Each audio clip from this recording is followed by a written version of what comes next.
waxaa maanta soo gaadhay magaalada burco xarunta gobolka togdheer wefti ka socda xukuumadda Somaliland oo ay kamid ahaayeen wasiirada wasaaradaha kala ah horumarinta maaliyadda wasiirka wasaaradda horumarinta caafimaadka wasiirka wasaaradda horumarinta biyaha iyo sidoo kale gudoomiye ku-xigeenka labaad ee xisbiga muxaafidka kulmiye waxaana markay weftidan soo gaadheen magaalada burco kulamo la qaateen barasabka gobolka togdheer xamse maxamed cabdi iyo sidoo kale oday dhaqameedka gobolka waxaana laga wada hadlay sidii loo xoojin lahaa nabadgelyada iyo horumarinta caafimaadka biyaha waxbarashada iyagoona weftidu waqtigaas kulamada la qaadanayeen mas'uuliyiinta gobolka kadib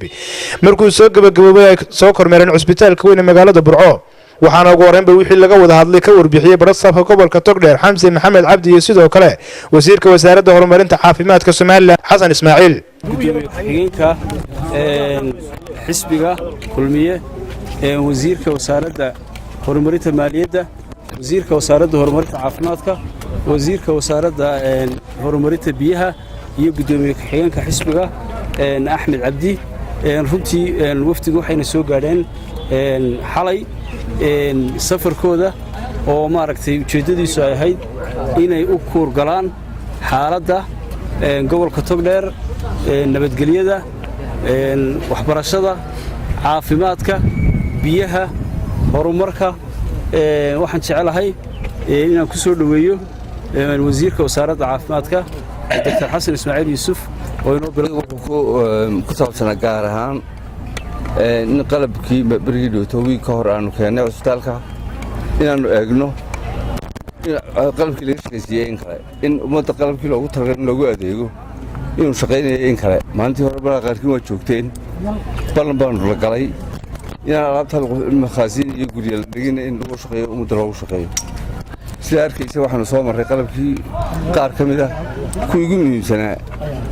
oo aynu ku soo aragnay qaybta bukaan socodka iyo qaybta umulaha qalabkii aanu keennay in sidii loogu talagalay loogu shaqaynayo waxaan kaloo aad ugu mahadnaqayaa maamulka cusbitaalka burco in iyagu jeebkooda ay ka bilaabeen bilicda cusbitaalka inay hagaagto cusbitaalka waa meel dadka bukaanka yimaadaan dadka liito loogu adeego inay meeshaas bilicdeedu hagaagsanaato waa laga maarmaan qayb waxaana sawaalkaasi ka hadlay Yuusuf Maxamed Cabdi wasiirka wasaaradda horumarinta maaliyadda Somaliland iyadoona halkaasi warbaahintu wax ka weydiisay hadal uu shalay ka yiri magaalada xaaxiga gobolka Daadmareedhe socodkan aanu ku nimi guud ahaan gobolka togdheer iyo Daadmareedhe waa socod ah xogogaal u noqosho arrimaha la xiriira amniga